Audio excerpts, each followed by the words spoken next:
Through most of 1944, fleeing wearily before the smashing Jap drive across China, went the homeless and friendless, the halt and the sick, the very old and the very young.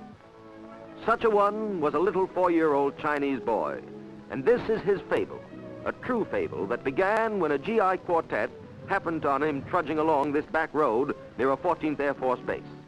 Even the smallest Chinese children have learned to be doubtful of all strangers, know they're safer when they go about their own business. So this one politely kept his reserve, although the smile spoke a language he wanted to answer. So the GIs called on an ancient roadsider to interpret. They could see the little fellow was dirty, hungry, and tired. They learned he was entirely on his own, that the dust of many a Chinese village was on his small feet, that his 4-year mind had known only fear and flight. The wisdom of old China knew the future of young China was in the hands of its allies, and so bade the little Chinese boy go with these newfound friends.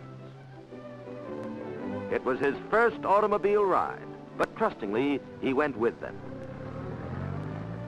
By the time they arrived at the post, their friendship was sealed, and they nicknamed him Little Tiger Joe, after their famous Flying Tigers outfit.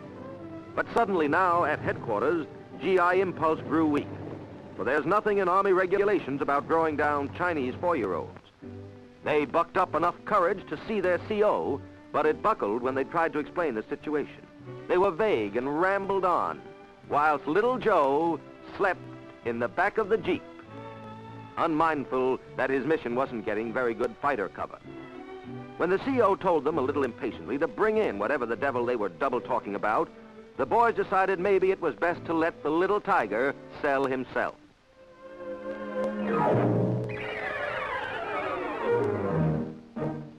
The surprised CO managed to retain his official dignity when they stood little Joe before him, and Joe's personality did the rest. Neither understood the other, but they got along like old friends, while the GI stood around anxiously.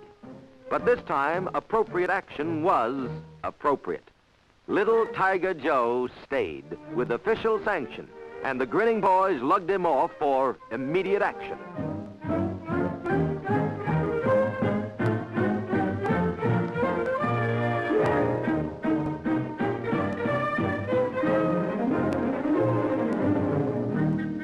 And then, scrubbed and shining, report for duty and official assignment.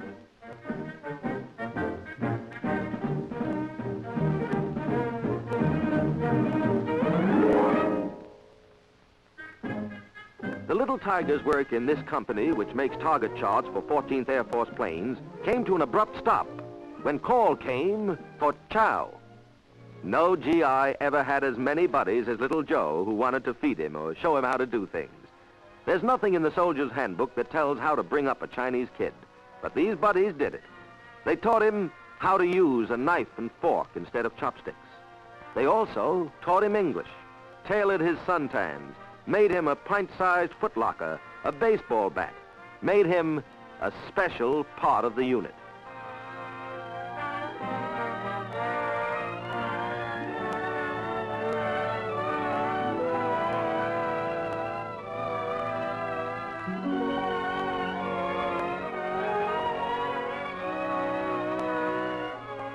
They even reserved a special bunk for him and made it bailout-proof, dressed and undressed him. And naturally, they took turns putting him to bed and tucking him in for the night.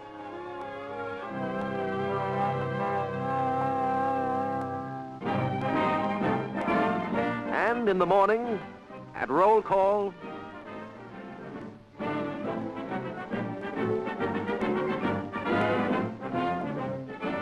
there he was.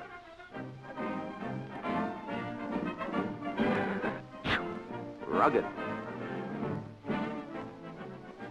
Every time there was inspection, the little Tiger passed with flying colors. He was always considered a very fine soldier, took great pride in living up to this.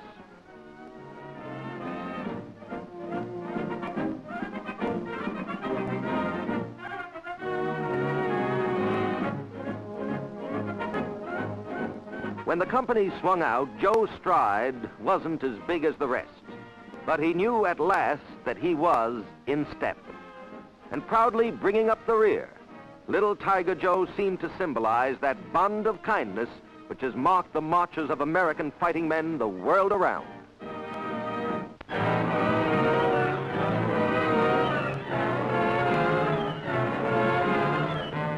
Continuing widespread attacks on Jap transport arteries, 14th Air Force bombers on November 11th hit Kangluang Railroad Bridge in northwest Thailand. On the lead ship, 6 B-25s dropped two 1,000-pound general-purpose bombs each from an altitude of 4,500 feet. A previous attack in which 20 tons of bombs were aimed at this objective had failed to inflict any damage. Now, 2 direct hits and a number of near misses knocked out this vital enemy communications link. All planes returned safely.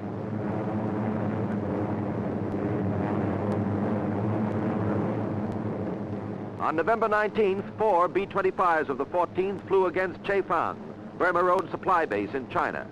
From 8,000 feet, each plane dropped clusters of thermite incendiaries. Their mission, destruction of Burma-bound Jap supplies stored in this warehouse area.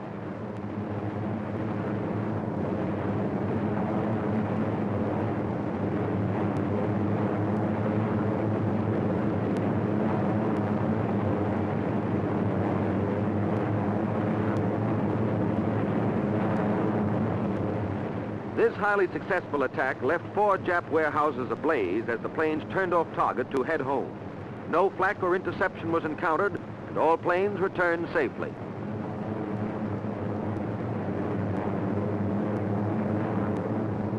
That same day, the Wan Lai Kum highway bridge in Burma was attacked by 4 more B-25s.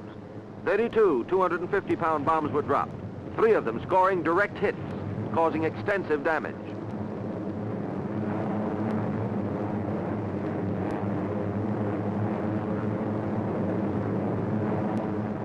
5 days later, November 24th, another assault was made on the same target.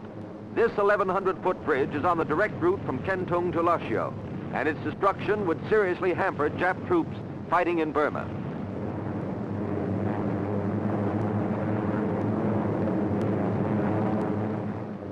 On November 25th, Lushio, major Jap supply base and western terminus of the Burma Road, was raided by 6 B-25s.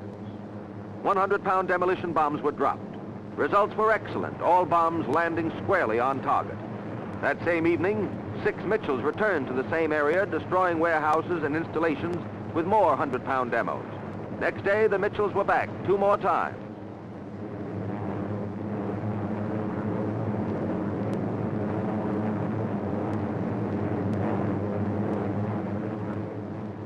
On December 4th, another Jap base at Kut Kai in Burma was raided.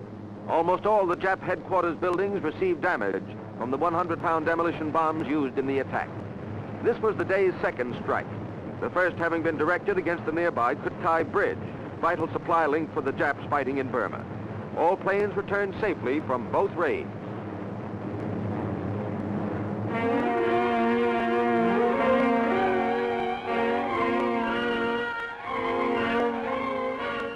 By November 18th, 5th Air Force heavies were flying from home base at Oe Island in the Schouten to newly won Tacloban airfield on Leyte.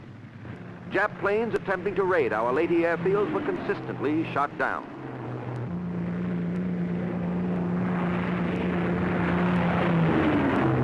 Staging from here, each plane was loaded with 5 1,000-pound bombs and flew on to raid Palompan on Leyte's west coast 16 miles above Ormoc. From an easy altitude of 4,500 feet, the 8-plane formation hit squarely warehouses along the town's shore. The wreckage of Jap supplies flew hundreds of feet in the air. There was no ack-ack or interception. Port Palompan is the best harbor on the west coast, but offers very limited landing facilities. During the week of November 18, heavies from Leyte flew over Manila, Bataan, and Corregidor for the first time since early in 1942. The following day, the 24s flew back to the same Palompan area for a repeat performance and erased more warehouses. These attacks cut seriously into Jap supply flowing over the single highway that connects Palompan with Ormoc Valley. Ormoc was captured December 10th.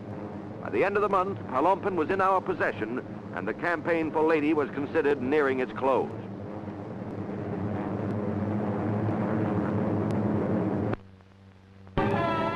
On December 11th, continuing their steady strikes made from our new Palau base, 7th Air Force Liberators again hit Cebu, 750 miles to the northwest and centermost of the Visayan group.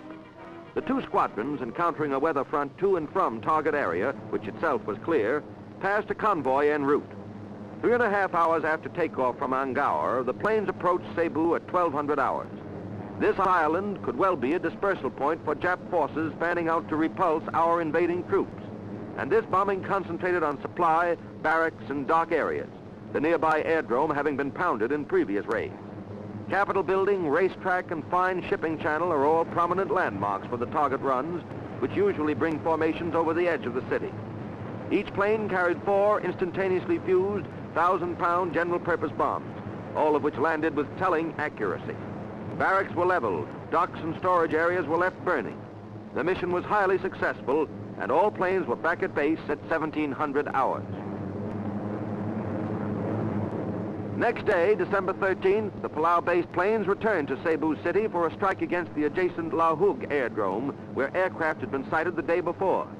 Due to poor visibility, only 60% of the 500-pounders hit the target area. Ack was meager, but weather conditions made this mission one of the group's most difficult. Were responsible for its first loss of one plane forced down at sea on the return home, and the survivors could not be rescued until the following day. On December 14th, the Angaur-based Liberators made a first mission to Opan Airdrome at Mactan, a small island directly opposite Cebu. This was a singular and distinctive target, a group of barracks and supply installations cleverly concealed by shrubbery at the edge of the airstrip. Oil and gas storage is presumably hidden here, since a heavy concentration of 500-pounders started large fires in the wooded area adjacent to Long Barracks.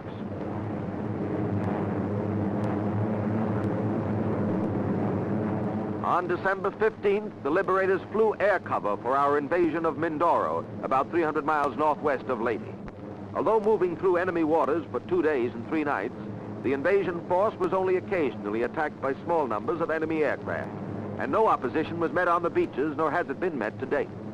First principal objective was the San Jose airstrip, about 5 miles from the coast. Except for 4 airstrips in the area invaded and other potential sites, there are no important military areas on Mindoro, and the island offers limited naval possibilities.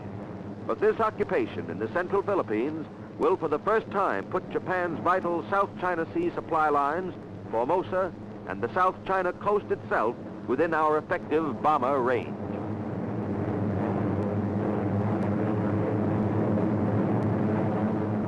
On December 17th, 24 Angaur-based B-24s hit Bacolod on the west coast of Negros Island. The well-ordered town of 10 to 15,000 is just north of Bacolod Airdrome, on whose installations and revetments each plane loosed its 4 1,000-pound bombs. Presence of friendly natives generally precludes bombing of Philippine towns. There was no ack or interception. Bombing was from 10,000 feet through haze. Some bombs fell in the ocean, but results were generally effective. All planes returned safely after a 10-hour mission.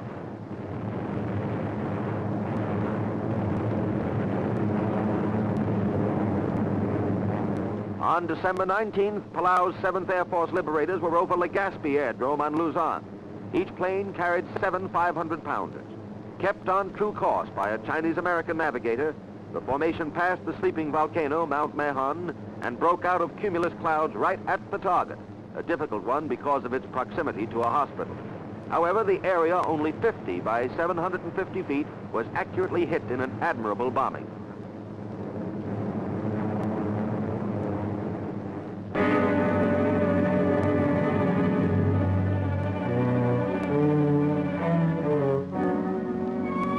For the 4th time in the last 100 years, the French Alsace city of Strasbourg on the French-German border changes hands.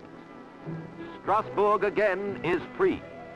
Allied flags fly everywhere in the Upper Rhine Valley's most famous city as French units of the Allied 7th Army bring an end to 4 years of Nazi occupation. Strasbourg's world-famous 11th century cathedral escapes almost unscratched, a tribute to the precision of Allied bombing attacks on German-held industrial installations in this French Alsace city. Battle damage was comparatively light. Advancing 18 miles in 25 hours, the Allies caught the Germans off balance, captured the city with its power and water systems intact, Men of the Signal Corps worked to restore telephone and telegraph lines. MPs take over as armored units spearheading the Allied drive move up to the battle lines 2 miles beyond the city.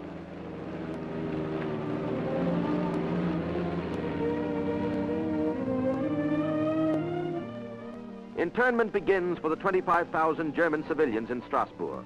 With a peacetime population of 180,000, Strasbourg was the cultural capital of Alsace. The Germans chose to regard it as a German city, changed its street names, permitted only the German language to be taught in its schools. But now its streets are guarded by Free French, while other units of the same group continue the attack. Its loss is a blow to Nazi morale. Strasbourg was even more important militarily as the southern anchor of the Maginot System and as a railhead linking southern France with Europe and the Balkans.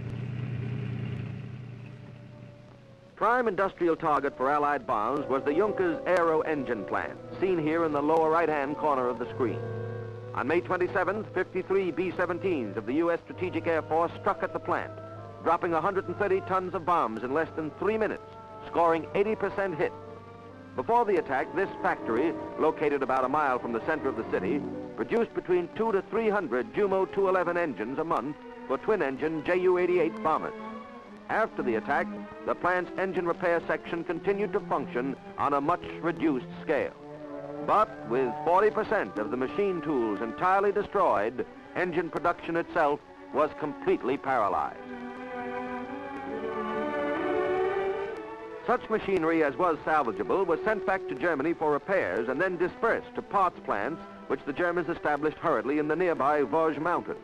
Included in the dispersed plants were old weaving mills. But the parts made at these places had to be shipped to Germany for assembly, since production at Strasbourg was never re-established.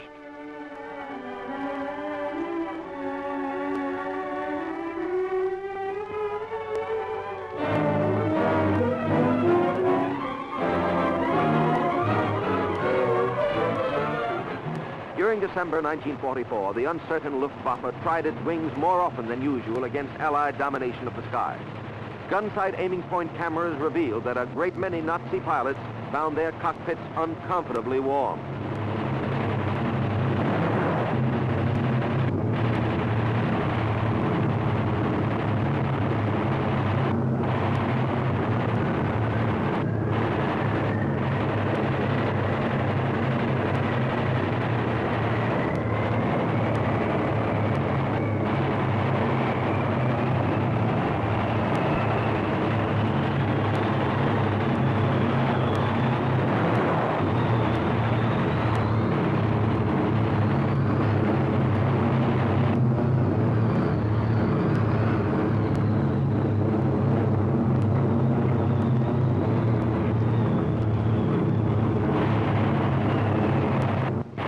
Nazi ground targets continue to be shot up like sitting ducks.